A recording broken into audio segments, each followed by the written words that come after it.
우리가 인생을 살아갈 때에 믿음으로 살아가는 것이 저와 여러분의 신앙의 모습입니다. 우리가 세상 사람들처럼 돈에 이끌려서 살아가는 것이 아니고 또는 세상의 또 향락에 이끌려 살아가는 것이 아니라 믿음으로 살아간다는 것입니다.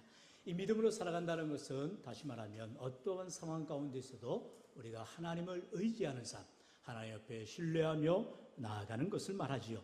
이처럼 우리가 때로는 신앙생활할 때에 언제나 우리의 삶 가운데에 좋은 일만 있고 항상 기쁜 일만 있으면 너무나도 감사할 텐데 때로는 나쁜 일이 닥쳐올 때가 있고 슬픈 일이 닥쳐올 때가 있습니다. 인생의 희노애락을 경험하게 되어질 때마다 어떠한 상황 가운데서도 우리가 늘 하나님을 의지하고 믿음으로 살아가는 귀한 인생을 되시기를 축원합니다. 오늘 바로 믿음의 사람 다니엘은 그러한 믿음을 가지고 살아갑니다. 비록 다니엘에게 어려움이 닥쳐오고 죽음의 위기를 만나고 있지만 변함없이 하나님을 향한 믿음의 삶을 살아가고 또한 그로 인하여서 하나님께서 그를 붙들어 주시고 존귀하게 하여 주시는 것을 우리가 바라보게 되어지는 것입니다. 오늘 이와 같이 다니엘의 믿음을 우리가 돌아보면서 내 신앙의 삶을 다시금 점검하고 하나님께 영광 돌리시는 믿음의 사람들이 다 되시기를 다시 한번 주의 이름으로 축원합니다. 다니엘의 당시에는 우리가 알듯이 이제 남유다가 바벨로니아에서 멸망을 당하게 되었습니다. BC 586년 결국 이제 유다는 멸망을 당하고 모든 유다의 지도자들 그리고 청망막는 소년들이 다 포로로 끌려가게 됩니다. 멀리 바벨론으로 끌려가서 70년 동안 포로 생활을 하게 되지요. 그리고 나서 하나님께서 예언하신 대로 하나님께서 약속하신 대로 70년이 찾아 그 인생들을 다시금 이제 예루살렘으로 이스라엘로 돌아오게 하셔서 제2의 성전을 짓게 하고 그리고 신앙의 부흥을 일으키는 것을 보게 됩니다.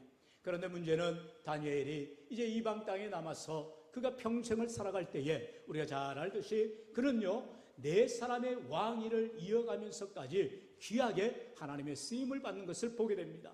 여러분 여기서 기억해야 될 것은 비록 다니엘이 이방 나라에 가서 살지만 그곳에서도 선한 영향력을 하나님을 믿는 삶을 변함없이 살아갔다라는 것입니다. 우리가 기억해야 될 것은 바로 여기에 있습니다. 다니엘이 날마다 신세를 한탄하면서 아이고 내가 속히 유대 땅으로 돌아가야 될 텐데 내 고국으로 돌아갈 텐데 그런 생각하는 것이 아니라 하나님의 뜻이 있으셔서 나로 하여금 이 땅 가운데 이 바벨론 땅 가운데 살게 하신다면 이곳에서도 하나님의 영광을 위하여 살아야겠다 결단하며 믿음으로 살아가게 되더라는 것이죠. 그것이 무엇을 나타냅니까? 다니엘의 성실함을 그의 믿음의 삶을 보여주게 되더라는 것입니다. 당시 다리오 왕은 전 세계를 제패한 그런 세계적인 왕이었습니다. 그리고 바벨론은 제국이 되었지요. 그래서 전국에 120도를 세웁니다. 그리고 그 120도에 각각의 관리들을 세우고 그 관리들 또한 다스리는 3명의 총리를 의회에 세우게 됩니다. 바로 다니엘이 이 총리 3명 중에 한 명이 되었다는 것이죠. 여러분 생각해 보세요. 원주민들 그러니까 여기에 갈대아 사람들이 자기들이 차지해야 될 이 총리의 자리에 가장 높은 지위에 있어야 될 총리의 자리에 그만 유다에서 포로로 잡혀온 사람 그것도 다니엘이라고 하는 하나님을 믿는 사람이 떡하니 총리의 자리에 앉았으니 얼마나 배알이 아팠겠어요. 여러분 그리고 어떻게 해서든 그를 실각시켜야 되겠다. 그를 처단해야 되겠다 하면서 호시탐탐 기회를 노리게 됩니다. 그래서 결국에 다니엘의 문제점을 찾지만 성경에는 뭐라 합니까? 아무런 허물도 아무런 문제도 발견할 수가 없었다라는 것입니다. 여러분 여기에서 다니엘의 귀한 믿음의 삶의 모습이 성실한 믿음의 삶을 뿐만 아니라 그의 생활 가운데서도 드러나고 있음을 보게 됩니다. 하지만 어떻게 해서든 문제를 만들려면 왜 문제를 못 만들겠어요? 다니엘을 보니까 그가 한 가지 다른 점이 있더라는 거예요. 자신들과 다른 점은 그가 여전히 하나님 앞에 기도하고 예배하는 사람이었다는 것이지요. 그래서 늘 그는 다니엘은 이제 하나님 앞에 나아가 예배하고 기도하는 삶을 살았기 때문에 이것이야말로 저 신하들이 생각해 볼 때 다니엘을 넘어뜨리게 할 귀한 함정이 되겠구나. 그래서 다리오 왕 앞에 달려가서 이제 왕의 조서를 받게 합니다. 무엇입니까? 30일 동안 왕예에 어떠한 사람이나 어떠한 신에게라도 절하면 그를 사자굴에 던져 넣으라는 것입니다. 다리오 왕이 생각할 때에 이거야말로 통치력을 아주 집중할 수 있는 귀한 것 아닌가 하면서 얼른 조서의 의인을 왕의 도장을 찍어버립니다. 그러나 그것이 결국에는 다니엘의 올무가 되어지지요. 그리고 다니엘은 그 사실을 알게 되었습니다. 그러면 여러분 성경에 나온 것처럼 30일이라는 단서가 있어요. 그럼 30일 동안 절을 안 하면 되지 않겠어요? 그게 인간적인 방법이라는 것이지요. 내가 살겠다고, 내가 이 자리를 지키겠다라고 내믿는 하나님을 부인했어도, 그리고 접었어도 안 된다는 것이죠. 오늘 본문에서는 성경은 다니엘의 믿음이 어떠했느냐, 그 사실을 알면서도 변함없이 그는 하나님 앞에 예배하는 삶, 기도하는 삶, 믿음의 삶을 살아가게 되는 것을 봅니다. 오늘 우리의 인생 가운데에 이러한 다니엘의 굳건한 믿음이 있는가? 어떠한 상황이 바뀌거나 환경이 달라진다고 해서 그때그때 돌변해버리고 바뀌어버리는 그런 신앙생활이 되어서는 안 된다는 것을 오늘 우리로 하여금 깨닫게 하여 준다는 것입니다. 특별히 이스라엘 백성들이 40년 동안 광야 생활할 때에 그들의 삶은 날마다 하나님이 함께해 주시고, 여러분 구름기둥으로 불기둥으로 하나님이 임재를 보여주셨어요.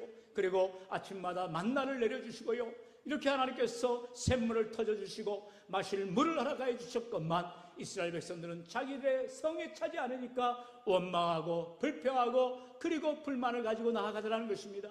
그런 이스라엘 백성들이 다 광야에서 죽게 되는 것을 보게 됩니다. 그것을 바울은 고린도전서 10장에서 이와 같이 말하지요. 10절로 11절에 그들 가운데 어떤 사람들이 원망하다가 멸망시키는 자에게 멸망하였나니 너희는 그들과 같이 원망하지 말라. 우리 다 같이 11절요. 그들에게 일어난 이런 일은 본보기가 되고 또한 말세를 만난 우리를 깨우치기 위하여 기록되었느니라. 아멘. 말세를 만난 우리를 깨우치려고 하나님께서는 이스라엘 광야 생활을 보여주셨고, 또한 다니엘의 포로 생활 가운데에 이방 나라에서 여전히 하나님을 섬기는 믿음의 변함없는 모습을 우리에게 보여주고 계시다라는 것입니다. 오늘 우리의 삶 가운데에 우리가 모든 것이 평탄하고 형통하고 잘 되어지면 어느 누구가 예수님을 안 믿겠어요? 그러나 때로는 슬픈 일을 만나고 원치 않는 고난을 만나고 어려운 가운데 특별히 다니엘과 같이 죽음의 위기를 만난다 할지라도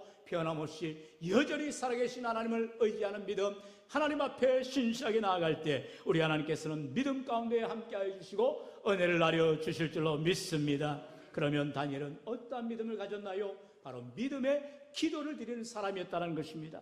어려움을 당할 때에 당장에 원망하고 불평하고 불만을 갖기는 쉬워요. 하지만 다니엘처럼 믿음으로 기도한다는 것은 진정한 신앙이 아니면 감당할 수가 없는 일인 것이지요. 믿음의 기도는 우리의 삶의 문제를 바꾸게 해주신 것입니다. 특별히 사도행전 16장에 보면은 바울과 실라가 제2차 선교여행을 가게 됩니다. 자신들은 아시아를 향하여 나아가길 원했어요. 그런데 밤중에 마게도냐 사람으로 하여금 환상을 통하여 하나님께서 바울과 실라를 유럽으로, 다시 말하면 마게도냐 지경으로 나아가게 하는 것을 보게 됩니다. 이처럼 선교는요, 때로는 내가 원하는 방향으로 나아가는 것이 아니라 하나님이 인도하심을 따라서 순종하며 나아갈 때에 그 길을 나는 알지 못하지만 그 믿음으로 걸어갈 때에 하나님께서 인도하여 주시더라는 것이죠. 그래서 바울과 실라는 이제 마게도냐 땅의 첫 성인 빌립보에 도착을 합니다. 그리고 놀라운 일이 일어나죠. 16장 14절에 보면 이제 루디아라고 하는 자주장사 여인을 만납니다. 여러분, 당시에 장사하는 여인 생각만 해도 대단하지 않아요? 2000년 전입니다. 지금 같은 경우에야 여성 신권, 이제 인권이나 모든 사업의 소환들을 인정받고 모든 여성 상위 시대가 되었어요. 그러나 당시에는요, 여성이라고 하면 쉽게 말하면 인간 취급을 받지 못하는 시대예요. 그럼에도 불구하고 루디아라고 하는 유력한 여인이 이제 그의 모든 재력을 가지고 바울을 맞이하고 그의 가정에서 예수를 믿게 되고 처음으로 구원받는 역사가 일어나게 되는 것을 봅니다. 여러분, 사실 지구를 우리가 살펴보면 둥글지 않아요.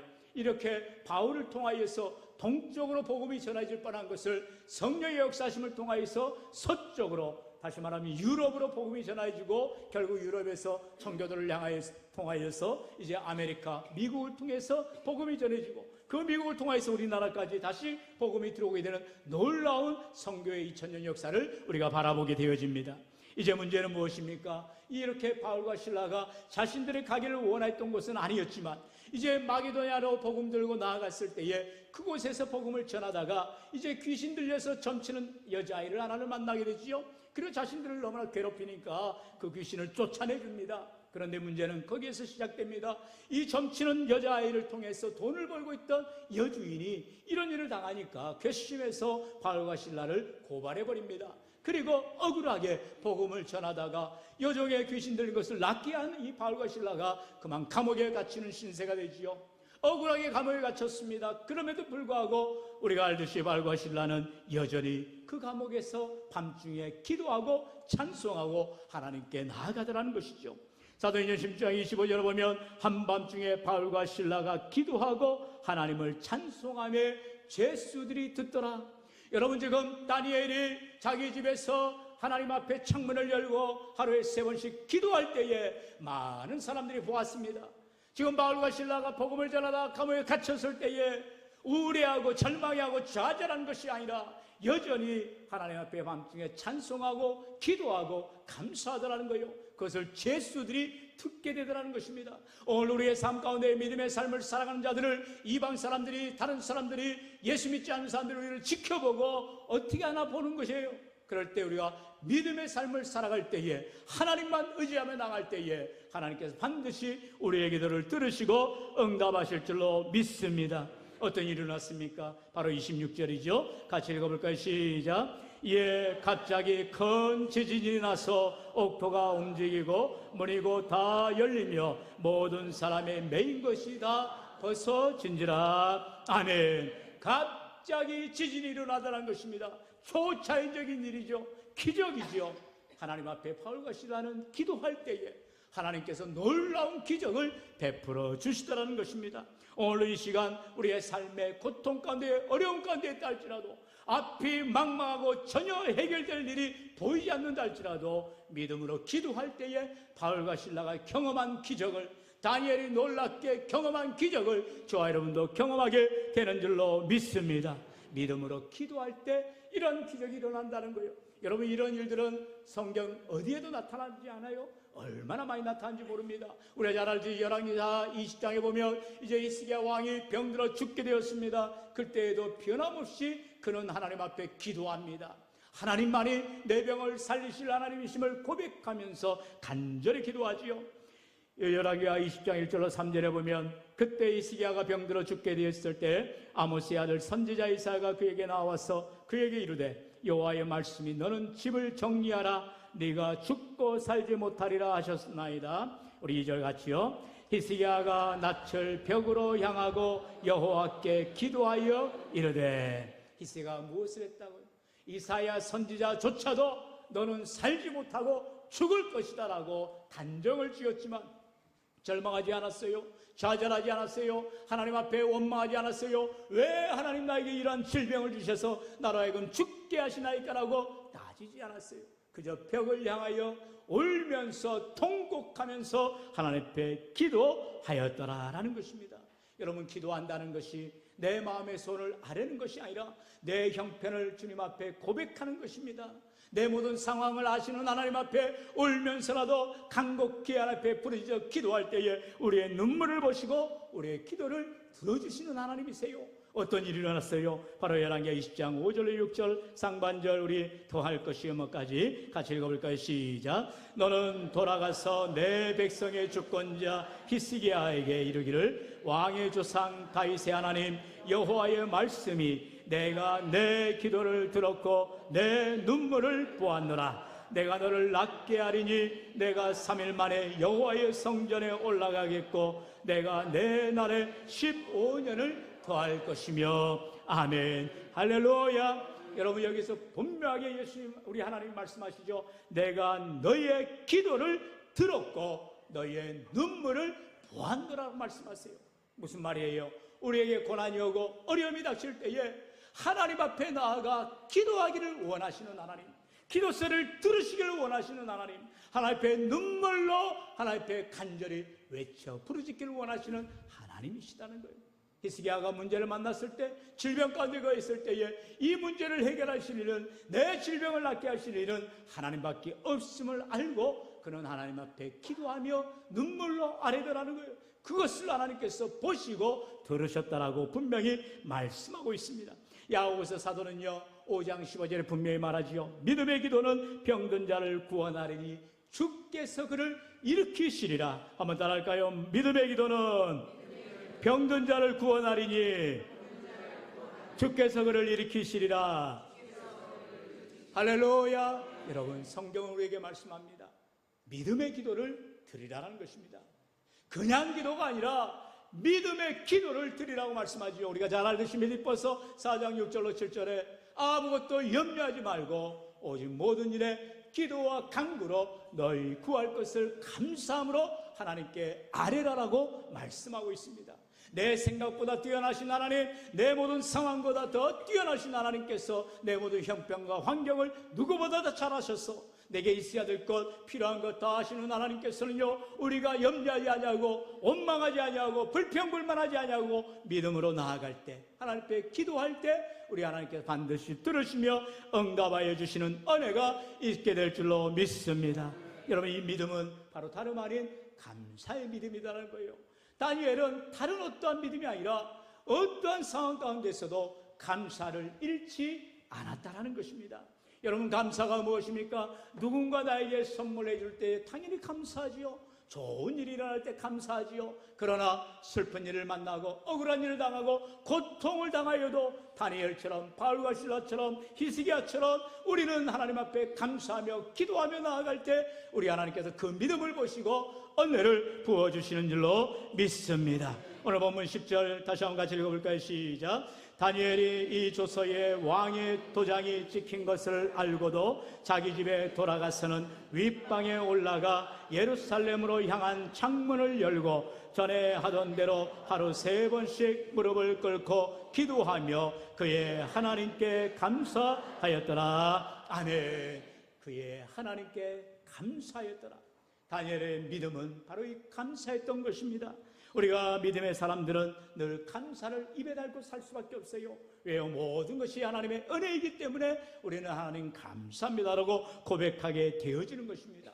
성경은 말하지요. 우리 데살로니가전서 5장 16절 18절 다 같이요. 시작. 항상 기뻐하라, 쉬지 말고 기도하라, 범사에 감사하라. 이것이 그리스도 예수 안에서 너희를 향하신 하나님의 뜻이니라. 아멘. 우리는 하나님의 뜻을 잘 몰라요. 하나님의 뜻이 어딘지를 모릅니다. 그러나 믿음의 고백을 통하여서 항상 기뻐하고 쉬지 말고 기도하고 범사에 감사함으로 말미암아 하나님의 뜻에 순종하는 삶이 되시기를 바랍니다. 여러분, 다니엘은 일의 결국을 알지 못합니다. 내가 이렇게 하나님 앞에 기도할 때에, 하나님을 의지할 때에 저 악한 자들이 나를 올무삼아서 나를 함정에 빠뜨려서 나는 결국 사자굴에 던져주겠구나 알면서도 하나님 앞에 감사했다라겠습니다. 기도하였어요. 하나님의 은혜를 구합니다. 마치 바울과 실라가 복음을 전하다가 감옥에 갇히게 되었고 발에 착고가 채워져서 언제 죽을지 알지 못하는 그런 신세가 되었지만 여전히 하나님 앞에 밤중에 찬송하고 기도하며 감사하며 나아갈 때에 하나님께서 기적을 베풀어 주셨던 것 같이 다니엘에게도 동일하게 하나님이 사자굴에 던져진 다니엘을 보호해 주시고 살려주시고 낫게 하여 주신 줄로 믿습니다. 여러분, 그런데 어떤 일을 합니까? 오히려 하나님이 여기서 멈추지 아니하세요. 하나님은 보이듯이 우리에게 역전의 하나님을, 능력의 하나님을 하나님이 보여주시더라는 거예요. 바로 이 다니엘을 참소하였던 그 신하들 갖다가 다 사자굴에 던져넣게 하시고 밥이 되도록 하셨다는 거지요. 24절에 보면 왕이 말하여 다니엘을 참소한 사람들을 끌어오게 하고 그들의 처자들과 함께 사자굴에 던져넣게 하였더니 그들이 굴 바닥에 닿기도 전에 사자들이 곧 그들을 움켜서 그 뼈들도 부서뜨렸더라. 할렐루야. 여러분, 성경은 우리에게 분명히 말합니다. 악한 자들은 곧 멸망을 당하게 하시겠다는 것입니다. 잠시 잠깐은 잘 될지 몰라요. 그러나 하나님은 살아계시고 공의로우시고 능력의 하나님이 되어주셔서 언제나 믿음의 사람들과 함께 해주시고요, 기도하는 사람들과 함께 해주시고요, 하나님께 감사하는 사람들과 함께 하시는 줄로 믿습니다. 그러면서 다리오 왕은 믿음의 고백까지 하게 됩니다. 우리 27절 말씀 같이 읽어볼까요? 시작. 그는 구원도 하시며 건져내기도 하시며 하늘에서든지 땅에서든지 이적과 기사를 행하시는 이로써 다니엘을 구원하여 사자의 입에서 벗어나게 하셨습니다 하였더라. 아멘. 여러분, 다리오 왕이 누굽니까? 전 세계의 초강대국의 왕입니다. 두려울 게 없고 무서울 게 없는 왕입니다. 그런데 자기의 눈앞에서 다니엘은 사자굴로 해서 머리털 하나 상치 않아 있지만, 그리고 자기의 신하들 가운데 다니엘을 참수하였던 수많은 신하들과 그의 가족들까지 사자의 밥이 되었다는 것을 보고 이 다리오 왕은 하나님을 찬양하고 영광 돌리는 삶을 살게 되더라는 것입니다. 오늘 우리 인생 가운데에 때로 우리가 고난당하고 어려움 당할 때에 세상 사람들이 우리의 모습을 지켜보고 있다니까요. 믿음으로 기도하는지 하나님만 의지하는지 인내하며 나아가는지를 바라보면서 결국에는 하나님이 승리케 해주시고 능력의 팔로 우리를 보호해 주시고 하나님 앞에 영광 돌리게 하시는 것을 통하여 모두가 다 하나님 앞에 감사 찬양하게 될 줄로 믿습니다. 우리 마지막으로 시편 50편 15절을 다 같이 한번 고백합니다. 환난 날에 나를 부르라. 내가 너를 건지리니 네가 나를 영화롭게 하리로다. 아멘. 성경 우리 언제나 말씀합니다. 좋을 때 나를 부르라는 것이, 물론 좋을 때 나를 불러야죠. 하나님께 언제나 기도해야죠. 그러나 고통을 당할 때, 어려움을 당할 때, 환난을 당할 때 자포자기하지 마시고 원망이나 불평이나 불만 갖지 마시고 하나님만 의지하고 신뢰하며 다니엘처럼 바울과 실라처럼 감사하며 기도하며 하나님을 찬양하며 나아갈 때 우리 하나님께서 우리를 통하여 영광을 받아주시고 우리를 세워주시며 하나님께 영광을 위한 삶이 되시기를 주의 이름으로 간절히 축원합니다. 축원합니다.